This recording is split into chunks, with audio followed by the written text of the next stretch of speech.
Hi, Mavericks. It's Michelle Daides, and welcome back to another episode of the Maverick Makers Podcast, the place where we talk about blazing your own trail, breaking the mold, and doing life and business on your own terms.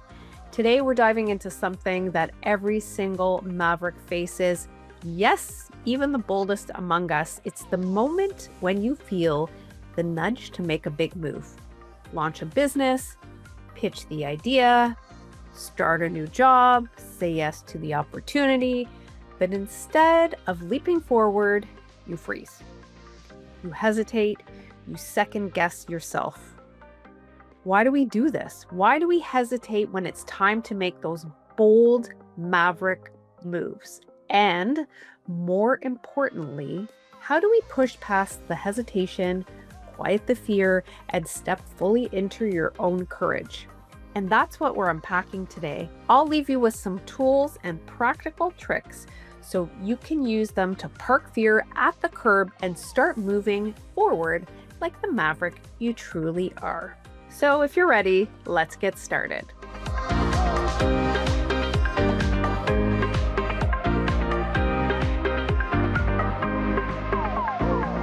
All right. So let's talk about these big maverick moves and why you've put them on hold. Let's dig a little deeper and let's start with, why do we hesitate? So let's start with the truth. Hesitation, it's human. It definitely is. And it's not a weakness. It's not failure. It's actually hardwired in us. Fear of failure, for example, our brains are designed to keep us safe. The moment we step toward risk, the alarm bells go off. What if I mess up? What if people see me fail? The brain sees embarrassment or disappointment as a threat, and that's totally normal. And let's talk about the fear of judgment. This one is big, especially in the age of social media. There is FOMO everywhere. I'm even a victim to it. And yeah, posting the perfect picture, the perfect answer, the perfect. We hesitate because we're worried about what others will think. Will they think I'm too much? Not enough? Crazy for even trying? I say try for sure. Perfectionism, this one's my favorite. Oh, this one is sneaky. Well, we tell ourselves, I'll move forward once I'm ready, once it's perfect, once I have everything figured out. And guess what? The moment never really comes. And I'm going to be totally honest, this one is a big one for me. I'm actually taking this amazing coaching course called Positive Quotient or Positive Thinking, sorry. And my saboteur is actually the achiever or perfectionist. So I get stuck in this. It's totally normal. Sometimes I film videos of myself and I get stuck in like, am I posting these? And it takes months till I actually post them. And sometimes I just have to kick myself in the butt and just say, just do it. And I end up doing it. So perfectionism is real. What about overthinking and analysis paralysis? We all know that one. We hesitate because we're stuck in our heads. We play out hundreds of scenarios, weighing every possible outcome. But the longer we stay in that loop, the harder it gets to just take the first step. And of course, there's a comfort zone addiction. Let's be honest, comfort feels good, certainly feels safe. And even though we say we want to grow, we hesitate because deep down, staying put feels easier in a short term. How many times can I tell you there's been like networking events and I'm like, I don't want to go because it's comfortable to stay at home and be under the blankets. But to push yourself out of that comfort zone, that means you're making that bold move and that you're going to a networking event, for example, or whatever it is, getting on stage and doing improv, who knows? But getting outside of your comfort zone is what is going to push you to make that bold move. So let's talk about what hesitation costs us. Here's the real kicker. Every time we hesitate, we pay a price, and sometimes it's a big price. And I will give you a little story, and it's pretty much of a crazy story. But I remember, I think it was 2 or 3 years ago, I got a LinkedIn request from Sarah Blakely, and hopefully you know who Sarah Blakely is. She is the founder of Spanx, and I am just in awe of her. I was commenting on her posts frequently, and all of a sudden I got a friend request and I completely froze. And instead of accepting it, because, in my head, I'm thinking, oh, it's her team. Oh, it's this, and which it very well could have been.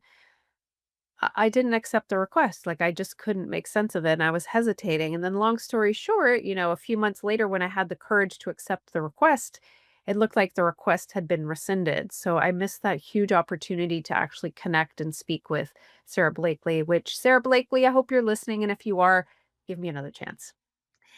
Anyways, so we pay with lost time. Opportunities pass us by. That perfect example. Someone else steps into the space and we're too afraid to claim it.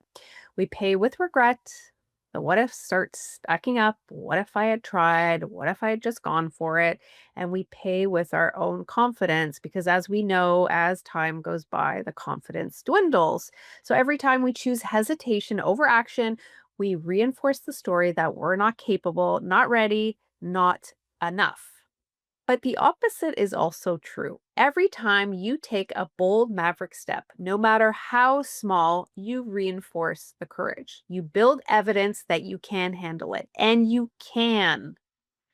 So we're going to talk about now some of the steps you can take to, get that courage, to be bold, to park the fear at the curb because we all need it every day, even me.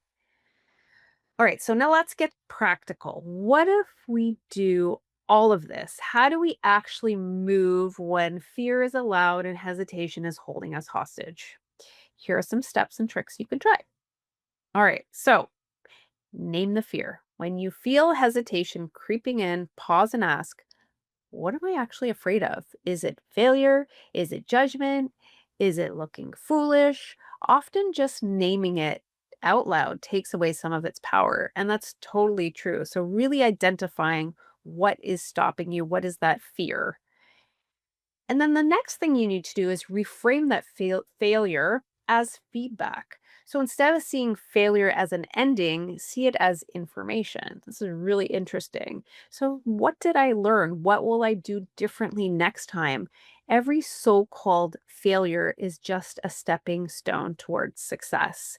I could quote athletes all day long, Michael Jordan in particular, but he always talks about all of the baskets he missed before all of them that he ended up, getting in the basket. So you just have to reframe looking at things. And what did he learn? What did you learn from missing all those shots? But at least you took them. So then there's shrink the move. You don't have to leap across a canyon in one jump because sometimes when you have to do something that's so big, it's so overwhelming. And sometimes you just have to sort of parcel it out and make it a little smaller. So break the bold move into smaller, less scary steps. For example, don't think, I need to launch a whole business tomorrow because really, is that realistic? Absolutely not. Instead, think, today I'll buy the domain name. Small wins stack up into big momentum. So it's all about taking the steps, and that's going to propel the action. And trust me, it does work. All right. How about boring courage? Sometimes you don't feel brave on your own, and that's okay. But can you borrow courage from your community? Share your idea with a trusted friend, a mentor, or a fellow maverick. Let their belief in you carry you until your own beliefs catch up.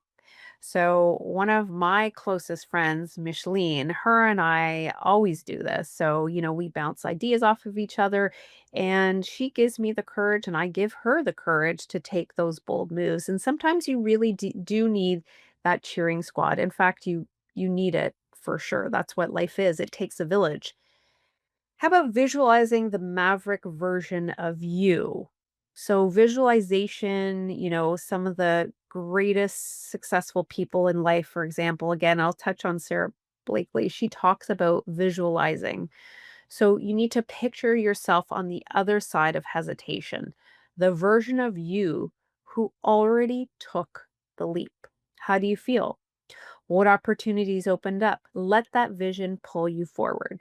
So if you picture yourself, landing the job, opening the business, whatever it is, and you really internalize and visualize it, it'll make the bold move not so scary.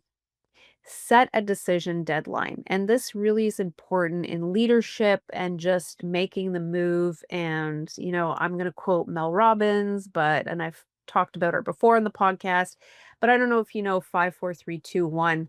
So basically, if you look into that concept of hers, let's say you want to jump into a pool, the deep end of a pool, and it's really overwhelming, or a diving board, and your brain automatically is going to tell you, no, don't do that. But if you, count backwards to yourself, 5, 4, 3, 2, 1, and at 1, you just take the action, don't think about it and jump, you're going to do it versus sitting and rationalizing why you shouldn't jump into the pool. So exactly, you got to set a decision deadline. So maybe that's, a little compact there, but hesitation loves open-ended time. So if you give yourself a deadline, like for example, I'm going to apply for this job by tomorrow, by Friday, I'm going to make a decision, for example, even if it's imperfect, you've chosen momentum over paralysis. Anchor in your why. Bold moves feel less scary when they're reconnected to something bigger. Ask yourself, why does this matter to me? Who benefits if I take this step? Who misses out if I don't? And hopefully, both those answers are you. And finally, how about practicing some micro bravery? So don't wait for the giant leap. Practice being bold in small, everyday ways. Speak up at a meeting, share the idea you've been sitting on, try something new, even if it's uncomfortable. These micro brave acts condition you to handle the bigger ones. So, I'm going to share something in my own Maverick journey, and it's actually about starting this podcast. So, I had this idea to start this podcast probably 5 years ago before podcasts were even popular. And, I got stuck in my head with,